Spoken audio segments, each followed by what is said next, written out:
Estamos dando prosseguimento a uma série de pregações que começaram no capítulo 37 de Gênesis. E se assim o Senhor nos permitir, nós vamos chegar até o capítulo 50 desse livro de Gênesis. Quando você encontrar, fique de pé em reverência à palavra. Gênesis capítulo 43. Eu vou pedir que nosso irmão Davidson faça a leitura do verso 1 até o verso 9. A fome continuava rigorosa na terra. Assim, quando acabou todo o trigo que os filhos de Jacó tinham trazido do Egito, seu pai lhes disse: voltem e comprem um pouco mais de comida para nós. Mas Judá lhe disse: o homem nos advertiu severamente: não voltem à minha presença, a não ser que tragam o seu irmão. Se enviares o nosso irmão conosco, desceremos e compraremos comida para ti.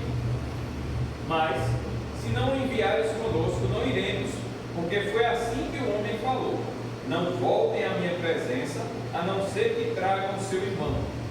Israel perguntou: por que me causaram esse mal, contando aquele homem que tinha outro irmão? E lhe responderam: ele nos interrogou sobre nós e sobre nossa família, e também nos perguntou: o pai de vocês ainda está vivo? Vocês têm outro irmão? Nós simplesmente respondemos ao que ele nos perguntou. Como poderíamos saber que ele exigiria que levássemos o nosso irmão? Então disse Judá a Israel, seu pai: deixe o jovem ir comigo, e partiremos imediatamente, a fim de que tu e nós e nossas crianças sobrevivamos e não venhamos a morrer. Eu me comprometo pessoalmente pela segurança dele. Podes me considerar responsável por ele. Se eu não o trouxer de volta e não o colocar bem aqui na tua presença, serei culpado diante de ti pelo resto da minha vida. Pode orar por nós, por favor. Senhor Deus, obrigado, Pai, pelo culto maravilhoso que estamos prestando a ti, Pai. Obrigado pelos louvores, pelos momentos de oração, de adoração, de leitura da palavra, e pedimos, Pai, que o Senhor continue falando ao nosso coração. O Senhor continue trazendo palavras de vida, de transformação e o Senhor continue nos guiando diante da tua vontade e do teu querer. Nos abençoa, Pai, fala no nosso coração mais uma vez essa noite, através do teu servo e da tua palavra, em nome de Jesus. Amém. Podem citar, irmãos. Se nós fôssemos resumir essa história de José, lembrando que ele foi vendido pelos irmãos, foi levado escravo ao Egito, chegando lá durante 13 anos de escravidão, mostrou total obediência a Deus e foi abençoado por Deus, e depois de 13 anos de escravidão, teve a oportunidade de chegar na frente do faraó, e ali interpretou o sonho do faraó, e daqui a pouco aquele rapaz que havia sido levado escravo, com 17 anos de idade ao Egito, agora com 30 anos, depois de interpretar os sonhos de faraó, depois de aconselhar o faraó e o faraó dizer: olha, já que você teve a visão, agora você também vai ter a missão. E agora, aquele jovem que outrora foi levado escravo, agora foi elevado ao patamar de governador do Egito, segundo o homem mais importante daquele país, mais poderoso daquele momento na terra, o Egito. Meus irmãos, se nós parássemos a história de José do Egito aqui, no momento em que ele foi elevado a segundo homem mais importante do Egito, nós poderíamos dizer tranquilamente: realmente, o Senhor está com José. E essa história foi tão bonita, meus irmãos, que praticamente ela parece ser uma novela. Poderia ser escrita uma novela sobre ela. E não é que foi escrita mesmo? E não é que alguém teve a brilhante ideia de fazer uma novela sobre a vida de José? Agora a questão, meus irmãos, nós poderíamos simplesmente parar aqui e dizer: olha, uma história de superação de José, aquela história de vitimismo, né? Olha, José, o coitadinho, escravo, e agora foi levado para lá, foi vendido, desprezado pelos irmãos, coitadinho, mas agora ele batalhou, ele superou e agora ele é governador do Egito. Se nós parássemos aqui, essa história já estaria até muito bonita, meus irmãos, mas essa era apenas uma parte do plano que Deus tinha para José. Porque na verdade o que nós precisamos entender é que Deus estava sim com José, mas Deus tinha um plano muito maior para a vida de José. Deus tinha um projeto, meus irmãos, de redenção, não apenas para a vida de José, mas também para toda a sua família. Nós lembramos que durante 7 anos, aqueles 7 anos das vacas gordas, como nós costumamos dizer, tudo ia muito bem, meus irmãos. Mas aí os 7 anos de vacas gordas se acabaram. E depois vieram então os 7 anos de quê? De vacas magras. Acabou aquela fartura de comida. Então o pai de José mandou os seus 10 filhos irem para o Egito para comprar comida, para eles não morrerem de fome, já que os irmãos estavam todos olhando um para a cara do outro sem fazer nada. E eles se apresentaram na presença de José, se prostraram diante de José. José os reconheceu, mas eles não reconheceram José. E o que nós vimos domingo passado, meus irmãos, é que José agiu com misericórdia sobre os seus irmãos e fez com que eles voltassem com a comida que eles vieram comprar, mas também voltassem com todo o dinheiro que eles haviam levado para comprar aquela comida. Mas aí José queria saber se aqueles homens estavam sendo verdadeiramente honestos como eles diziam que eram. E José disse a ele: olha, vocês vão, mas eu vou querer que um de vocês fique. E acabou que José escolheu Simeão. Eles voltaram para Canaã. Mas acontece, meus irmãos, que aquela comida que eles haviam levado, acabou. E um drama se instalou sobre aquela casa, meus irmãos, porque uma família com muitos filhos, esposas, netos e netas, muita gente com pouca comida, qual é o resultado disso? Fome. E mais uma vez agora, Jacó chega para os seus filhos e diz: olha, eu preciso que vocês voltem novamente para o Egito, porque aonde é que tem comida? No Egito. Então, voltem para o Egito. Só, meus irmãos, que havia um problema que não havia sido solucionado ainda. Quem já participou aqui de reunião de trabalho sabe que às vezes tem aquele assunto que precisa ser resolvido de baixo para cima, dos funcionários para o encarregado ou para o supervisor, mas aí sempre todo mundo fica esperando que o primeiro abra a boca, não é assim? Mas ninguém tem coragem de falar. Um fica esperando pelo outro, o outro fica esperando pelo um, mas ninguém fala. E o problema aqui na casa de Jacó era igualzinho. Havia um drama, meus irmãos, fome. Mas tinha um outro problema. E esse outro problema tinha nome. Simeão ainda estava preso lá no Egito. E já se passaram alguns meses. E aí, Jacó chega para os seus filhos e diz: olha, eu preciso que vocês voltem para lá. A comida está acabando e nós não podemos morrer de fome. E aqui, meus irmãos, já de primeira, tem uma aplicação muito clara para nossas vidas. Existem dramas em nossas vidas. E eu sei que todo mundo aqui tem um drama familiar para contar. Eu sei que você não vai querer contar agora, mas como eu sempre digo, eu estou totalmente aberto. Se você precisa de gabinete, de aconselhamento, lembre-se que seu pastor está aqui para isso mesmo. Esse é o meu trabalho, meus irmãos. E muitas vezes, quando você desabafa, ou quando você pede uma ajuda bíblica para resolver o seu problema, as coisas ficam tão mais fáceis. Aquela família tinha um problema, mas aquele problema não era levantado, não era abordado. Só que chegou uma hora que não tinha mais o que fazer. Ou se voltava ao Egito, ou se morria de fome. Era simples assim. E o mais interessante, meus irmãos, é que quando Jacó disse Mas ei, vocês precisam retornar lá. Surge uma voz. Judá se levanta naquele momento e diz: olha, pai, papai, o senhor sabe que o governador do Egito disse que nós só poderíamos voltar ao Egito se nós levássemos nosso irmão caçula, ou seja, Benjamim, para lá. E a resposta de Jacó, meus irmãos, era muito clara: vocês não vão levar Benjamim, porque se Benjamim for levado, os meus cabelos brancos descerão comigo à sepultura, eu morrerei de tristeza.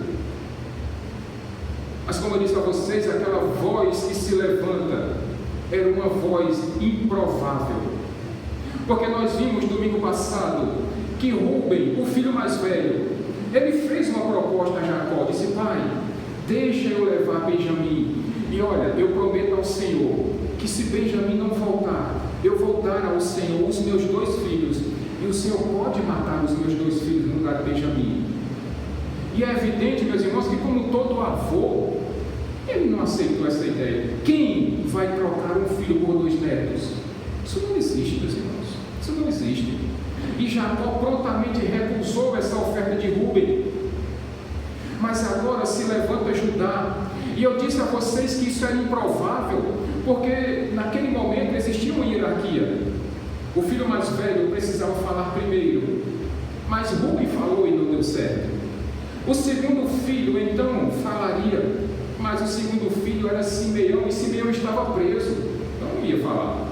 O terceiro filho na hierarquia era Levi, só que Levi, caladinho.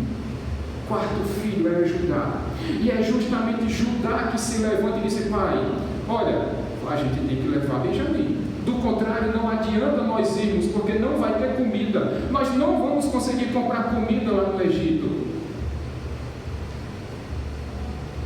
E aqui começa, meus irmãos, a primeira transformação que nós veremos nessa noite.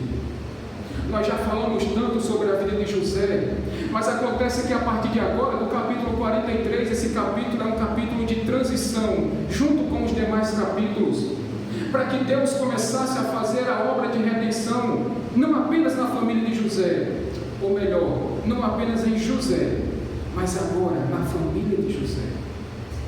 E Deus agora está começando a trabalhar o coração de Judá, tanto que não era normal, não seria conveniente para Judá abrir a sua boca e falar como se fosse um irmão mais velho, mas foi justamente Judá, meus irmãos, que aprontou tanto, que vendeu o seu irmão José, que agora chega para o seu pai e diz: pai, não é do jeito que o Senhor quer, não, é do jeito que precisa ser feito. Mas olha, eu vou dar a minha palavra ao Senhor, eu vou trazer o nosso irmão Benjamim de volta se o Senhor deixar eu levá-lo, e eu estou dando a minha própria vida, não é dos meus filhos, mas é a minha própria vida em troca de Benjamim. Eu estou dando como garantia a minha vida no lugar de Benjamim. Aqui nós já encontramos, meus irmãos, o começo da transformação do coração de Judá, de como a obra da redenção de Deus estava começando a entrar agora na família de José. E o primeiro dessa noite foi Judá. Judá disse: pai, seja prudente, pai, mas seja também tranquilo, deixa eu levar Benjamim. Primeira pessoa a ter o seu coração transformado é Judá. Mas não apenas Judá, meus irmãos, nós vamos ver também nessa noite que o coração de Jacó, o pai desses filhos, também começa a ser transformado, porque quando Judá disse: pai, nós precisamos levar Benjamim, então Jacó vai perguntar para eles: olha, por que vocês fizeram isso comigo? Por que vocês disseram que eu tinha um filho mais novo? E por que vocês disseram que tinha um pai? Pergunta de Jacó para os seus filhos. E a resposta deles foi: pai, o Senhor nos ensinou que nós precisamos falar a verdade. E foi exatamente a verdade que nós falamos para o governador daquele lugar. Ele nos perguntou sobre o nosso pai, ele nos perguntou sobre nossos irmãos, ele nos perguntou sobre esse irmão caçula, e nós não poderíamos mentir. e nós nem imaginávamos, Pai, que Ele queria saber do Senhor e do nosso irmão. Portanto, o que nós fizemos foi falar a verdade. E aqui, meus irmãos, nós percebemos a resposta de Jacó. Esse homem que vivia com o coração amargurado, vivia com o coração fechado na sua dor. Veja qual foi aí, Davidson, por favor, a resposta de Jacó diante da indagação de Judá, dos versículos 11 até o 14.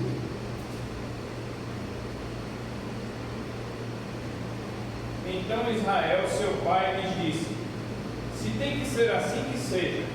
Coloquem algum dos melhores produtos da nossa terra na bagagem e levem-nos como presente ao tal homem: um pouco de bálsamo, um pouco de mel, algumas especiarias e mirra, algumas nozes de pistache e amêndoas.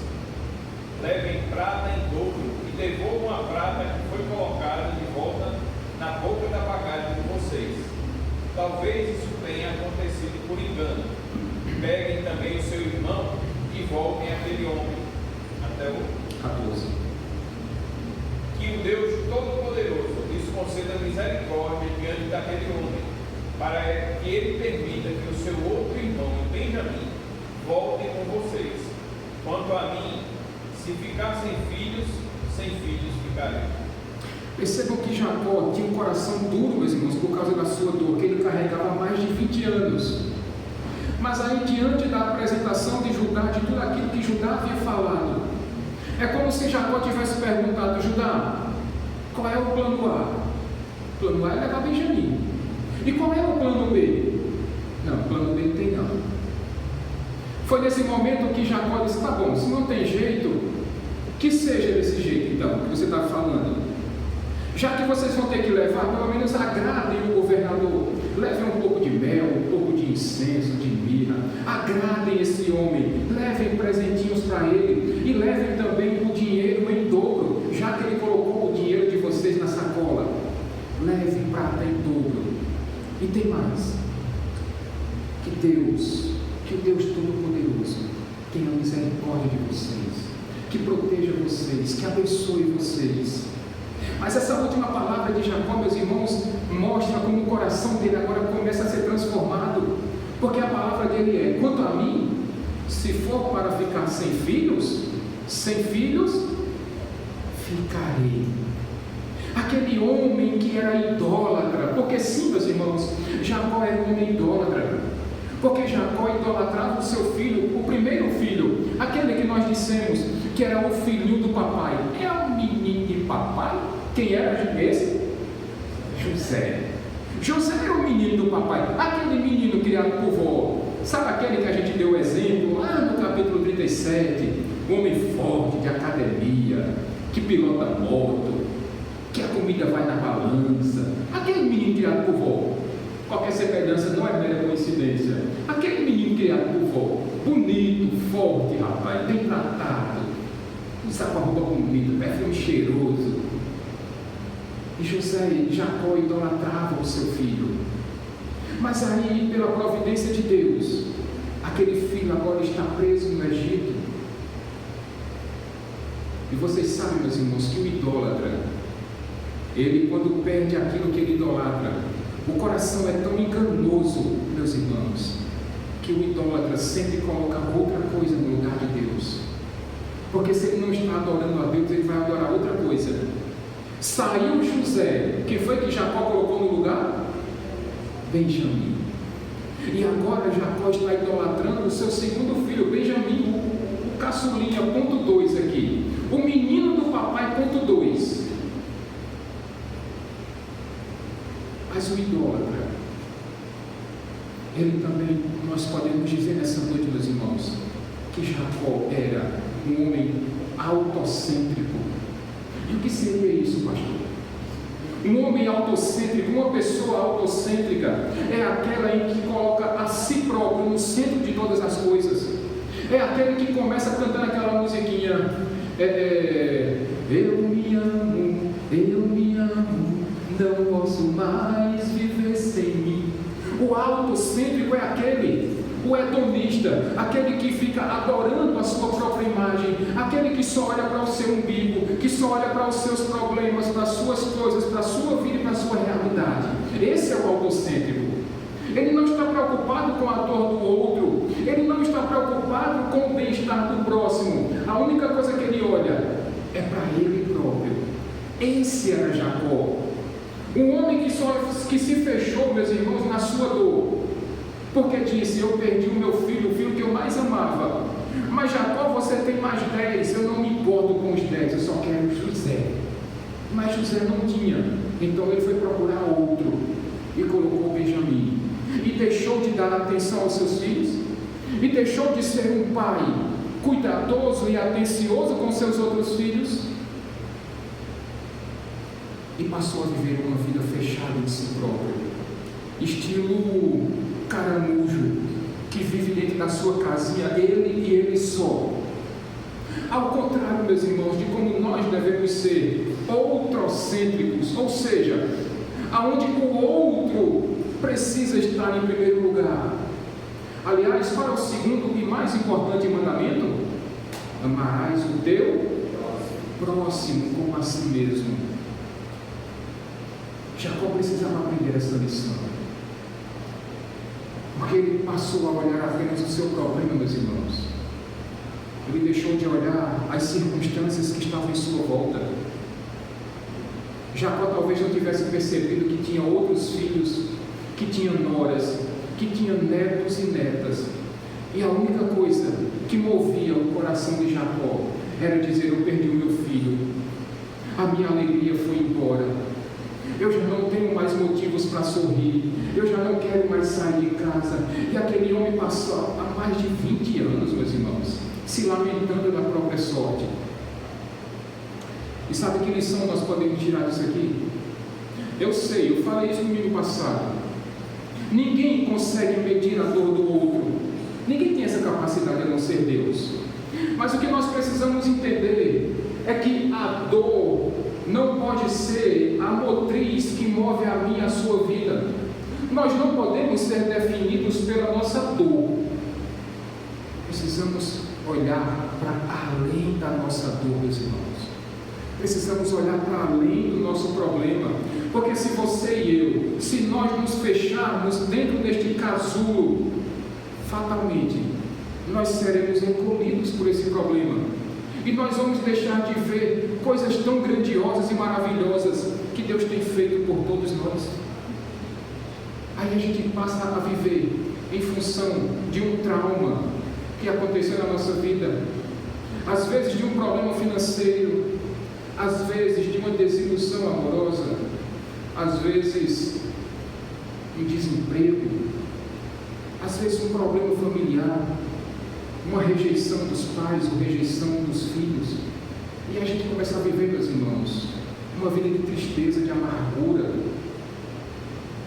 A gente começa a viver uma vida de um coração endurecido, quando o que Deus tem para nós, meus irmãos, é tão bom. Nós temos o privilégio aqui, se por acaso você não tem uma família tão grande de sangue, mas tenha certeza que você tem uma família de fé, que cuida de você, que se preocupa com você, que ama você, que está totalmente de braços abertos para recebê-lo, para acolhê-lo, para acolhê-la. Mas se você se fecha nesse casulo, nesse problema, você vai fazer igual a Jacó e vai começar a se lamentar. Louvado seja Deus, meus irmãos, que a redenção de Deus também estava começando a acontecer aqui na vida de Jacó. A transformação no coração de Jacó está começando a chegar. Naquele momento Jacó está entendendo, porque no versículo 14 ele vai dizer: olha, que Deus Todo-Poderoso tenha misericórdia de vocês. E Jacó, nesse momento, meus irmãos, está deixando de confiar apenas na sua força, está começando a confiar em Deus. Pena que nós encontramos ainda muitas pessoas que procuram Deus apenas no momento da dificuldade. Pessoas que estão passando por um problema muito grande, e aí, qual é a primeira pessoa que eles se lembram? De Deus. Eu estou com um problema no casamento, na família, no trabalho, nas finanças. E eu sei que Deus tem todo o poder e autoridade para resolver as minhas lutas, as minhas batalhas. Então eu vou recorrer a Deus. E Deus é misericordioso, meus irmãos. E Deus resolve os nossos problemas porque Ele é rico em misericórdia. E aí, quando os nossos problemas estão resolvidos, nós, fora da igreja, nos afastamos de Deus, nos esquecemos que se estamos de pé hoje, é pela graça de Deus, que se temos uma família hoje, foi porque Deus nos deu, se temos um teto sobre nossas cabeças, mesmo que seja alugado, foi Deus que te proporcionou isso, porque se você tem filhos, tem netos, foi Deus que te deu. Mas parece que a gente só recorre a Deus no momento da dificuldade, e na hora que a coisa começa a melhorar, quando a gente começa a ficar de pé, a gente vira as costas para Deus. E é por isso que muitas vezes Deus nos traz numa rédea bem curtinha, meus irmãos, porque sabe que o nosso coração é totalmente enganoso. Na hora que o negócio melhora, nós nos afastamos de Deus. Mas o texto segue, meus irmãos. Jacó concorda com aquela ideia de Judá, e Judá e os seus irmãos, juntamente com Benjamim, vão para o Egito. E o texto vai seguindo, meus irmãos, e eles chegam ao Egito. Eles chegam à presença de José. E quando José os avista de longe, fala para o seu administrador: vai lá, meu filho, mate um animal, leve aqueles homens para a minha casa e faça com que eles esperem, porque eles vão almoçar comigo hoje. Mas aqueles irmãos tinham um rabo preso com José. E quando eles se deparam com aquele administrador, o servo de José, eles já começam se desculpando. Sintoma de gente que está errado na história. Já chegam pedindo desculpas e desculpando: olha, vá perdoando aí, as coisas aí e tal. Eles tinham medo que José os escravizasse. E eles já foram: olha, servo, a gente não sabe como é que aquela prata chegou na nossa bolsa, mas na verdade quando a gente chegou em casa e viu, a gente ficou preocupado, por isso que a gente trouxe prata em dobro aqui. E foi naquele momento que o servo de José disse: calma, gente, foi o Deus de vocês que proporcionou essa bênção para vocês, é o Deus de vocês que está tomando conta de vocês. E naquele momento eles se tranquilizaram um pouco e esperaram José chegar. Chega José em casa, meus irmãos, e José havia dado uma ordem para aquele servo: olha, prepare a mesa, 11 lugares naquela mesa. Só que José já havia dito para o servo: e você vai colocar, meus irmãos, do mais velho para o mais novo. Só que os irmãos não sabiam disso e se espantaram. Por quê? Porque era um costume judeu, meus irmãos, que existe essa hierarquia, como do mais velho até chegar ao mais novo. E aqueles homens se sentam à mesa.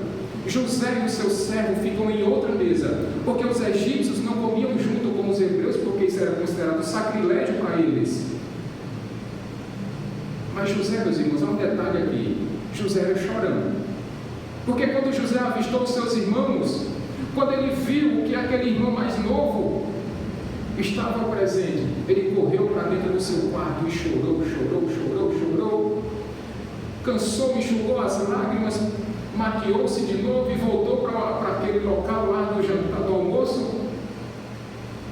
E o texto vai dizer, versículos 33 e 34 deles, por favor.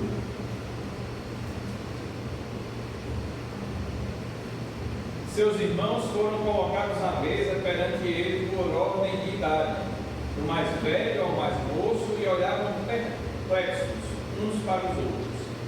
Então eles serviram da comida da mesa de José, e a porção de Benjamim era 5 vezes maior que a dos outros.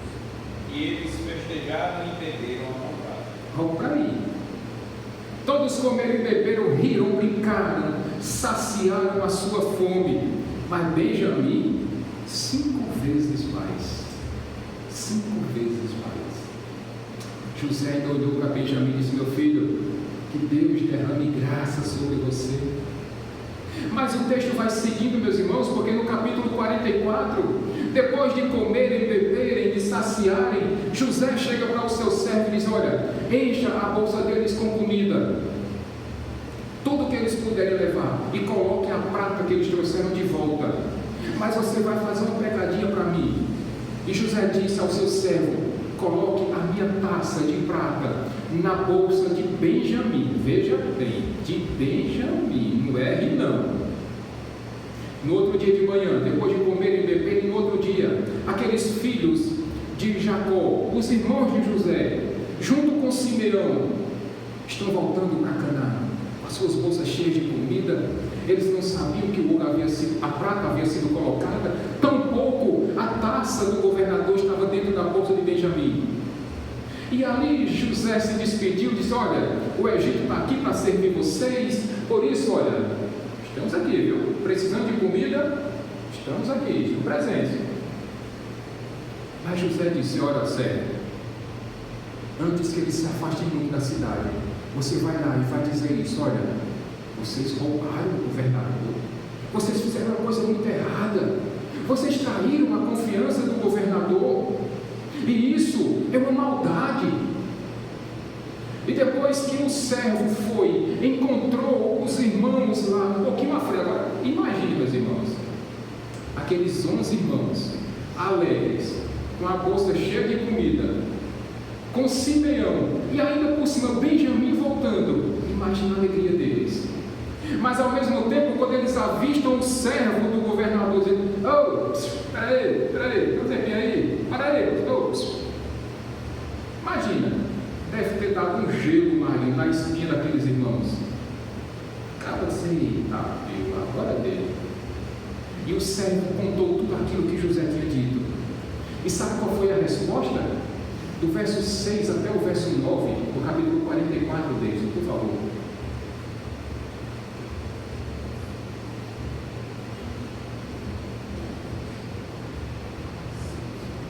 Quando ele os alcançou, repetiu-lhe essas palavras. Mas eles lhes responderam: por que o meu senhor diz isso? Longe dos seus servos fazem tal coisa. Nós lhe trouxemos de volta da terra de Canaã a prata que encontramos na boca de nossa bagagem. Como roubaríamos prata ou ouro da casa do seu senhor? Se algum dos seus servos for encontrado com ela, morrerá, e nós, os demais, seremos escravos do meu senhor. Vamos para aí. Judá, nessa hora, meus irmãos, fez estilo Anderson, estilo cururu. Nessa hora, Judá chegou. Judá disse: não é assim não, o senhor está errado, o senhor está equivocado. Houve um equívoco. Ninguém aqui é ladrão, não. E tem mais. Olha, isso eu imagino, Judá aumentando o tom de voz com o servo do governador. Eu digo um negócio ao senhor aqui, olha. Se tiver algum ladrão aqui no meio desses homens, quem vai matar eles somos nós, porque ninguém aqui é ladrão não, a gente é filho de um pai honesto, e ele ensinou muito bem para a gente não faz coisa errada assim não. Se tiver aqui alguém que roubou, vai morrer, e nós, os outros, seremos seus escravos. E Judá cresceu nessa hora, ficou estilo cururu, Mateus, inchou na presença do servo. Mas aquele servo tinha sido o mesmo que tinha colocado a taça na bolsa de Benjamim. E o servo disse: olha, está certo, concordo com a ideia de vocês, a ideia é boa. E naquele momento começa Anne, Bia. O servo começou, abre a bolsa de Rubem, que é o mais velho, tinha nada. Abre a bolsa de Simeão, que era o segundo, também não tinha nada. Abre a bolsa de Levi, não tinha nada. Abre a bolsa de Judá, não tinha nada. E foi. Chegou na bolsa de Benjamim, naquela altura, Judá já devia ter uns 5 metros de altura. Está vendo aí? Ele disse ao senhor: não tinha nada aqui. Não tem nenhum ladrão aqui não, rapaz. Respeita a polícia. Ninguém aqui que faz coisa errada assim não, rapaz. Mas chega na bolsa de Benjamim. Eu imagino que naquela hora, todos os irmãos, Patrícia, devem ter dito: rapaz, na bolsa de Benjamim não. Benjamim é nosso caçulinha aqui. Benjamim não faz coisa errada não. Mas quando o servo vai lá e abre a bolsa de Benjamim, o que é que ele encontra? A taça de prata. E o texto vai dizer, meus irmãos, que naquela hora os irmãos rasgam as suas roupas em sinal de humilhação, em sinal de prostração. Mas aquele mesmo Judá que tinha crescido para cima do servo disse: seu servo, Veja bem, você sabe que às vezes a gente fala algumas coisas que não era para ter dito, assim, né? E se a gente voltasse lá no governador? E se a gente fosse tentar explicar isso para ele, que a gente não sabe como é que isso chegou aqui, Cícera? A gente não entende, não está entendendo esse negócio aqui. O texto faz que eles voltam. E quando chegam na presença do governador, imagina José. Ah, rapaz, eu tratei vocês tão bem aqui. Eu dei comida a vocês, dei bebida. Eu trouxe vocês para comerem na minha casa. Eu tratei vocês como se fossem praticamente egípcios, com toda a honra, com toda a reverência. Esse irmão de vocês comeu até 5 vezes mais do que todo mundo. E vocês me apontam uma dessa. Será que vocês não sabem que um homem da minha autoridade, do meu poder, não tinha capacidade para adivinhar que vocês iam fazer isso? E foi nesse momento, meus irmãos, que Judá, mais uma vez, Judá, porque os outros irmãos, calados, não diziam nada. E Judá se levantou como autoridade e disse: seu governador, deixa eu tentar explicar uma coisa por cima aqui. Nosso pai é um homem velho. Começou aquela história. Nosso pai é um homem velho que perdeu o seu filho. Seu filho está morto hoje. E agora ele só tem um caçula. E esse caçula é filho da esposa que ele mais amava. Que inclusive esse caçula é irmão daquele que já estava morto lá. Portanto, seu governador, se o senhor não deixar a gente levar o nosso irmão de volta, nós vamos matar o nosso pai de tristeza. E tem mais uma coisa, governador. Eu fiz uma promessa a meu pai. Eu não queria quebrar a palavra com meu pai. E depois de explicar tudo isso, é quando Judá, meus irmãos, eu queria que você prestasse muita atenção nessa fala de Judá, dos versículos 30 ao 34. Deixe, por favor.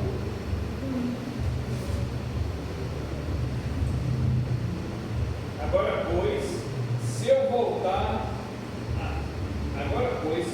a teu servo, a meu pai, sem levar o jovem conosco, logo que meu pai é tão apegado a ele, perceber que o jovem não está conosco, morrerá. Teus servos farão seu velho pai descer seus cabelos brancos à sepultura por tristeza. Além disso, teu servo garantiu a segurança do jovem a seu pai, dizendo-lhe: se eu não trouxer de volta, suportarei essa culpa diante de ti pelo resto da minha vida. Por isso, agora te peço, por favor, deixe o teu servo ficar como escravo do meu senhor no lugar do jovem, e permite que ele volte com seus irmãos. Como poderei eu voltar a meu pai sem levar o jovem comigo? Não posso ver o mal que sobrevirá a meu pai. Eu disse a vocês que era um processo de transição, esses capítulos 43 e 44, e mais os capítulos para frente. Porque o que nós estamos presenciando aqui, meus irmãos, é a obra da redenção de Deus agindo na vida de Judá. Porque se você se lembra bem, Judá está dando uma demonstração de como é ser uma pessoa outrocêntrica. Esse homem que vendeu o seu irmão, esse homem que enganou o seu pai, agora ele está agindo como alguém que teve o seu coração transformado por Deus. Porque ele que só pensava em si próprio, em ter lucro em cima de José, agora ele está pensando não apenas no seu irmão mais novo, Benjamim, mas ele também está pensando agora no seu pai, Jacó.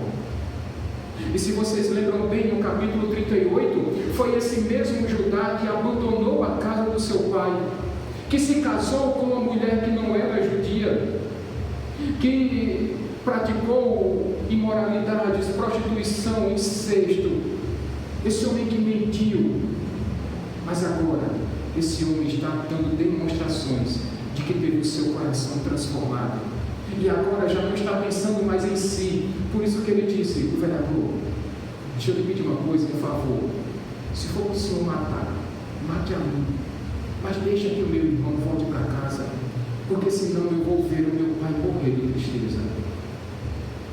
Se for para o senhor escravizar, escravize a mim.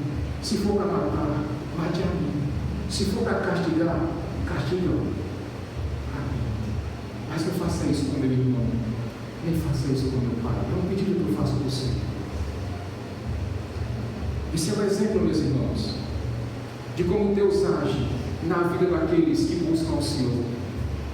Esse é o exemplo que eu queria trazer para você nessa noite, em cima da palavra do Senhor, de que aquela ideia de levar José para o Egito não era simplesmente para levar José ao segundo posto mais importante do Egito, não.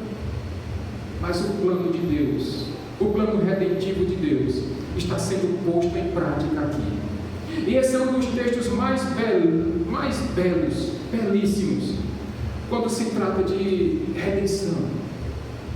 Por isso que eu disse a vocês que não era apenas uma história de superação de José, mas Deus queria transformar também a vida da família de José. E aqui nós encontramos a transformação de Judá, a transformação de Jacó. E o mais interessante disso, meus irmãos, é que você não viu Judá tendo um sonho, você não viu uma voz no texto falando ao ouvido de Judá. Um homem, quando uma mulher, ou um homem, quando tem o seu coração transformado, não precisa necessariamente que apareça um anjo para lhe dar esse recado, não. Basta que você se submeta à vontade de Deus. Muitas vezes Deus está transformando a minha, a sua vida ali, ó, batendo em você, batendo em mim, nos arrebentando, meus irmãos, mas não é para nos destruir. Mas é porque muitas vezes essa obra de redenção em nossas vidas é sofrida, é dolorida, machuca, dói mesmo, dói. Muitas vezes nós estamos sendo transformados por Deus na base do choro. Mas Deus sabe todas as coisas.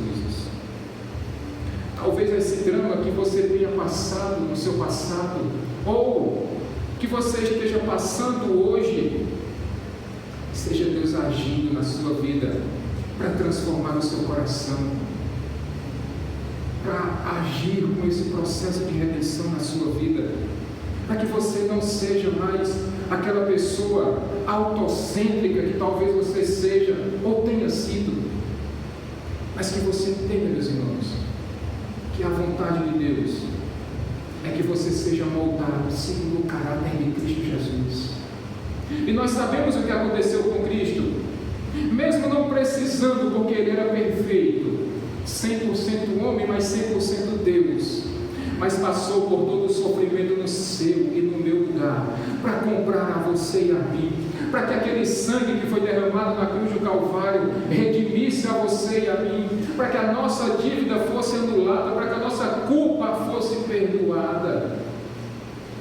A obra de redenção de Cristo Jesus, que foi executada naquela cruz do Calvário, foi para perdoar a você e a mim. Por isso, se Deus está te apertando hoje, se Deus está te moldando hoje, se Deus está te espremendo hoje, dê glória a Deus. Entenda que se essa é uma obra de redenção na sua vida, é porque Deus está moldando o seu caráter, é porque Deus está preparando coisa muito melhor para você. Eu queria finalizar essa mensagem dessa noite dizendo que sim, meus irmãos, a obra de redenção que nós encontramos na Bíblia Sagrada, principalmente nas páginas ali dos Evangelhos, onde nós encontramos o sacrifício perfeito e definitivo de Cristo Jesus, Thomas, é algo que nós precisamos celebrar em nossas vidas. Primeiro, para que nós aprendamos que a redenção não é obra de mãos humanas, mas é uma obra de Deus sobre a sua e sobre a minha vida. Segundo, para nós aprendermos, meus irmãos, que se hoje esse processo de redenção acontece à base de muitas lágrimas, é porque pode ter certeza que esse choro vai até durar uma noite, e essa noite pode até ser comprida, mas a alegria certamente virá pelo amanhecer. Certamente virá pelo amanhecer. Algumas aplicações que nós podemos colocar em nossas vidas. Pastor, como é que eu sei se eu sou autocêntrico ou se eu sou outrocêntrico. Como é que age, meus irmãos, um autocêntrico? Ele não se preocupa com o próximo, com a dor do próximo, com a preocupação do próximo. O autocêntrico é aquele que olha para o seu umbigo e está pouco se lixando se o mundo está se acabando lá fora. O autocêntrico é aquele que se fecha no seu problema ou se fecha na sua vida e não está nem aí para os outros. Ao contrário do outrocêntrico, é aquele que quando senta ao lado de uma pessoa, sempre tem uma palavra de consolo, que muitas vezes é aquele que Deus usa para perguntar à pessoa que está ao lado: você está bem? O outrocêntrico, ele não é indiferente com o seu próximo. E esse é um mal que nós temos combatido, meus irmãos, a indiferença, porque essa é uma característica do autocêntrico. Ele é indiferente aos outros. Portanto, se você quer descobrir se você é autocêntrico ou outrocêntrico, avalie a sua vida. Como é que você está agindo em relação ao seu próximo?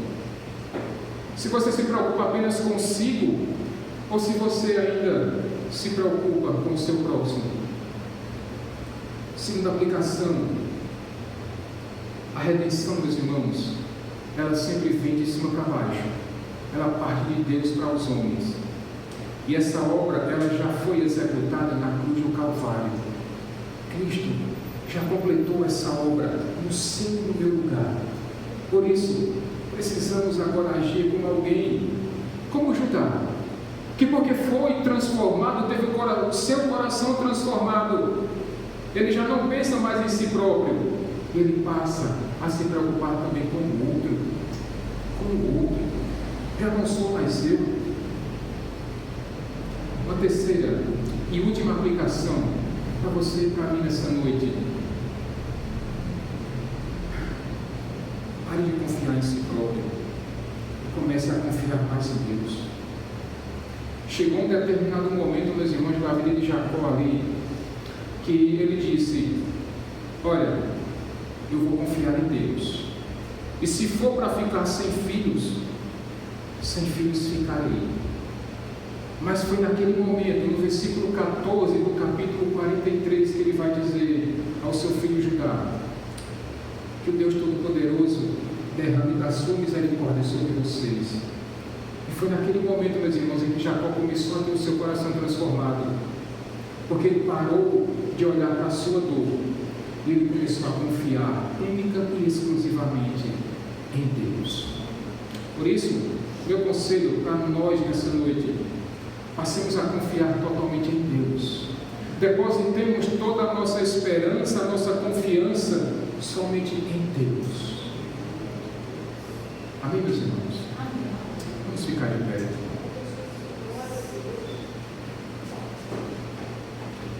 Enquanto